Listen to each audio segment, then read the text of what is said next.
You? An unemployed housewife with no parents threatening me? Ha ha ha! Not scary at all. Indeed.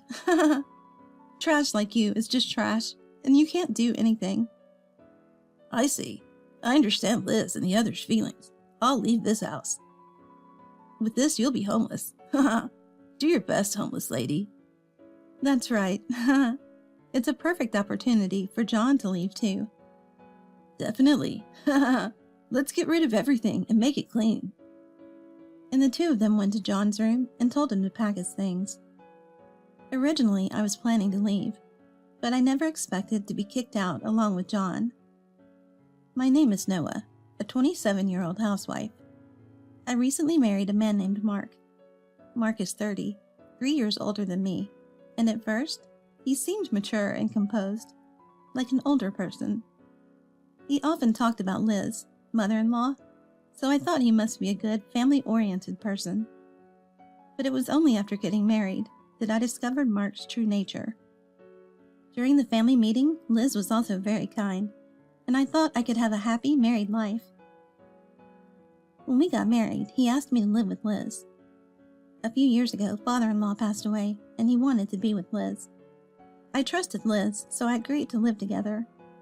However, as soon as we got married, both Liz and Mark changed drastically.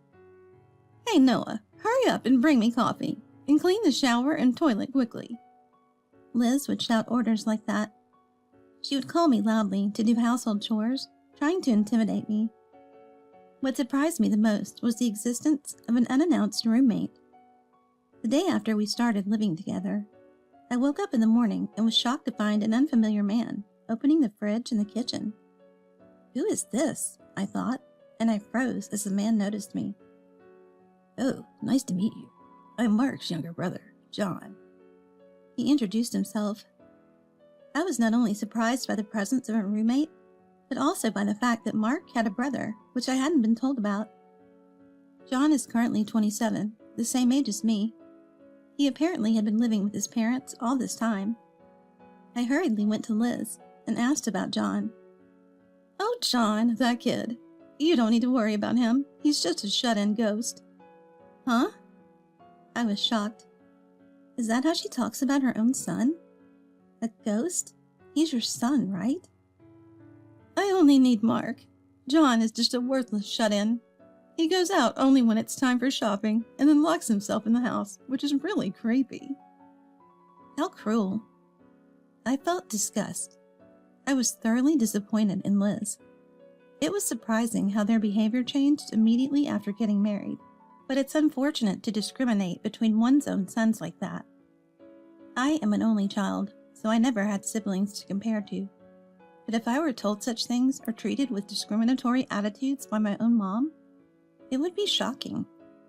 My parents are already deceased, so I envy the fact that they can still be together. So I at least want them to get along as a family. When I returned from work, I asked Mark about John. I thought maybe if they were siblings, they would get along. However, Mark's response was also cold. Oh, John, huh? You can just leave him alone. He's fine being treated like air. He won't harm you anyway. He just said it with a dismissive tone. I was disillusioned by his attitude, which made it seem like he had just forgotten to mention it. Treating his brother like air? What a terrible way to put it. Mark was not a family-oriented person at all. He was just a mama's boy. Regretting this marriage, I finished today's housework and went upstairs. There, I happened to have a conversation with John, who was just going to the bathroom. You married Mark, didn't you? John said that. What do you mean by married? Oh, I'm sorry. It's nothing. But I won't say anything bad, so it's better to leave soon. Huh? Even if you end up with a divorce, you should get divorced. I was a bit annoyed by such a sudden statement. Certainly I was surprised by Mark and Liz's abrupt changes, but I liked Mark, and that's why I got married. It's unimaginable that someone would suggest ending a marriage after just one day. It's none of your business. We'll manage just fine. Being competitive, I unintentionally said such things. John replied, I'm sorry for being rude. I apologize for making such an extreme statement.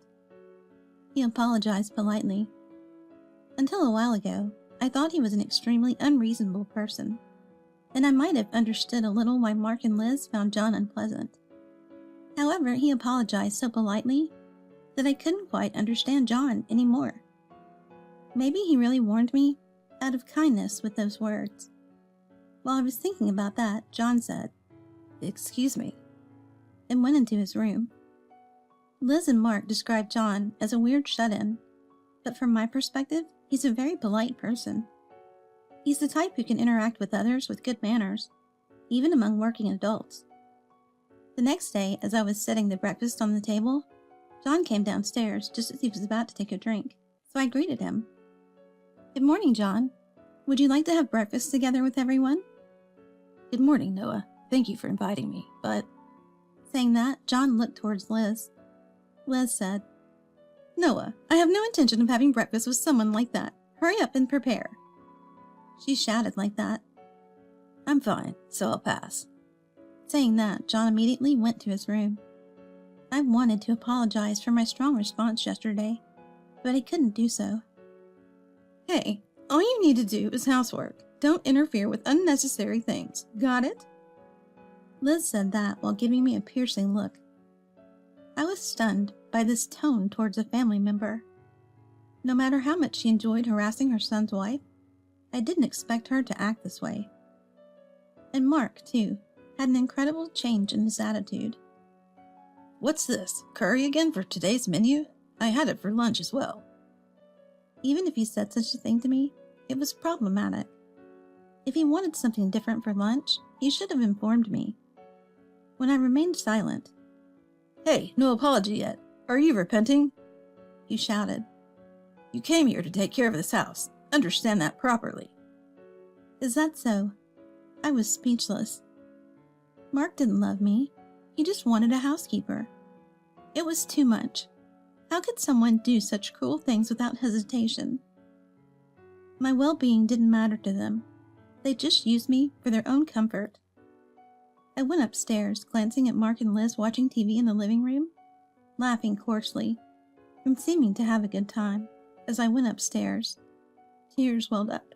Then, a hand offering a tissue appeared gently in front of me. "Maybe it's better to leave, after all." There was only one person who said that. When I looked up, there was John.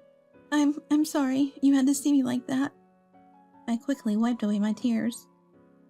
"Oh, sorry for using your tissue without asking." "No, I gave it to you because I wanted you to use it. More importantly, I overheard Mark and Mom's comments. They're really the worst."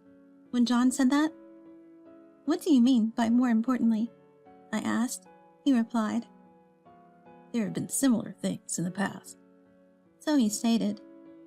As I listened to the details, it turned out that Mark had a promise of marriage with another woman before.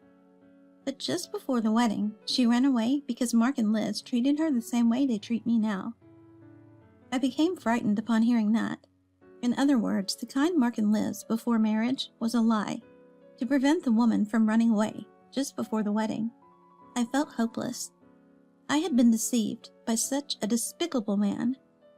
But right now, I have nowhere else to go if Mark abandons me. I've become a housewife, and there's no way Mark and Liz would allow me to work part-time. If that happens, I won't even be able to leave this house and rent a room somewhere else. I didn't know what to do, so I could only cry. Then John said, "If we keep talking here, they might get suspicious. Would you like to meet at a cafe or somewhere next time?" He handed me a piece of paper with his WhatsApp ID on it. I quietly nodded and went to my bedroom. I must escape from this house, no matter what. My survival has just begun like this. I'll be running some errands at the municipal office today, and then stopping by the supermarket on my way back. I told Liz before leaving the house. Liz replied, "If you neglect the housework, I won't forgive you." But then she realized that everything had been meticulously prepared in advance. "If dinner is delayed, I won't accept it." Her words got stuck as she said. I let her words slide and met John at the cafe as planned. I talked to him about how I no longer had a family to rely on. I'd canceled the room I was renting and quit my job, so I had to start over from scratch. It's certainly tough to leave that house in your current situation. The biggest obstacle must be finding a job. Yes, I'm pretty much at the beck and call of Mom and Mark, from early morning to late at night. John pondered for a moment and asked, Noah, can you paint? What? Paint. Oh, when I said what, it was a reaction of surprise. I see. So, can you? Well, yes, I actually graduated from an art-related university. Really? Yeah, what about it? That's perfect. Actually, I have a friend who's a manga artist and is looking for an assistant. Remote work is okay? Is that so? Oh, but I don't have a computer right now. Don't worry, I'll lend you one of my spare computers. Thank you so much. I wondered why he had spare computers. John, what kind of work do you do? You're so kind. You don't ask if I'm a shut-in, unemployed person, do you? Well, I mean, you use such polite language and have good grooming. I don't think of you that way. So, are you doing some remote work? Yes, I'm actually an engineer. An engineer? I used to be a salaried worker, but now I'm running my own company. Oh, really? I never expected John to be a business owner. Yes, I take freelance orders, so it's easier to have a company. There are a few other employees, mainly web designers, who work remotely. Since there are only a few employees, we manage everything remotely. That's why he's always at home, I thought. But Liz and Mark are calling you a shut-in. Aren't you telling them the truth? I don't think there's any benefit in telling those to you. True. But if you're running a business like that, you could just leave that house, right? Why don't you move out? It was there that I first learned about John's intentions. But my situation is not important right now. We should introduce you to the manga artist first. John said and immediately made a phone call. In no time, a remote interview was scheduled for me with the manga artist. Since Liz always had tea time with the ladies from her classes after Wednesday lessons, we arranged the remote interview during that time. I left a good impression during the interview and was successfully hired. Moreover, to accommodate my situation, they said they would send the hiring paperwork to me, but addressed to John, ensuring confidentiality. Now I had job security. The next step was finding a place to live. If you'd like, I have a friend who works as a real estate agent. She can offer you a place at a discounted rate. John offered. Who was this person? Their qualifications seemed too good to be true. The property search went smoothly, and I found a room that matched my requirements, as everything started falling into place. One day, I got into an argument with Mark. Hey, make dinner. I was awakened by Mark while I was sleeping in the bedroom. It seemed like he had been drinking and was a bit tipsy. Make dinner? It's not even midnight now, and besides, you said you didn't need dinner. Because you had a drinking party today, right? Shut up. You're such a useless wife for not waking up and greeting your husband who just came home. And you don't even cook. You're completely worthless. His words triggered my anger. What is that supposed to mean? Do you have any idea how hard I've been working for you and Liz? Why do you act so superior? That's because you're a wife. Wives should respect their husbands. And your job is housework. It's natural for someone who can't do housework to be criticized. A wife who can't do housework is nothing but trash. As Mark said that, the door opened and Liz burst into laughter. Indeed, you're just trash. John is trash too. This place is like a garbage dump. Liz said, and Mark laughed while saying, That's right. The trash in this house needs to be taken out. What do you mean? When I asked, Mark opened a drawer. I mean this, he said. It was a divorce application. You're hopeless. I'll find a wife who can take your place, so we're getting a divorce. Get out of this house quickly. You're despicable. Treating a prospective wife like a slave? When you're marrying someone, that's about right. Someone who can replace a housekeeper is the best. Are you sure that's all you're going to say? You might regret it later, when things get tough. Haha, what are you talking about? Huh, you're a jobless housewife with no parents to rely on. Threatening me? I'm not scared of you. After Mark said that and laughed, Liz also laughed mockingly. That's true. Trash is just trash, so you can't do anything. Is that so? I understand Liz and your feelings now. I'll leave this house. I signed the divorce application. I'll file this for you. I put the divorce application in my bag and started packing my things. Liz and Mark watched with malicious smiles. Now you're homeless. I wonder what you'll do next. Well, it's none of our concern anymore. Do your best, homeless lady. That's right. It's a perfect opportunity for John to leave as well. Indeed. Let's throw everything out and renovate her room when she's gone. It'll become even more spacious and luxurious. Mark and Liz began discussing their plans after kicking us out. Then they went to John's room and told him to pack his things and leave. I had originally planned to leave, but I never expected that John would be kicked out along with me. I regretted getting into a fight with Mark out of anger. I'm sorry, John. It's my fault. No, please don't worry about it. I've reached my limit with living with those people, too. Plus, I've got something interesting now. That fight might have been lucky, John said with a smile. I didn't understand what he meant exactly, but at least he didn't seem to mind us leaving. 2 days later, on a Wednesday when Liz was out, John and I called a moving company and relocated.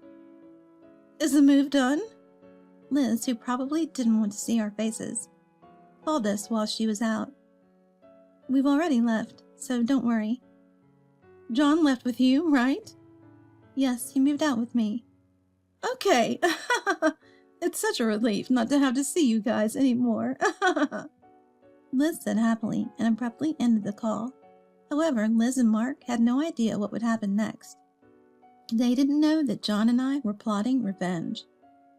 We were on the verge of moving into the rented room when we managed to move our belongings and start our new life.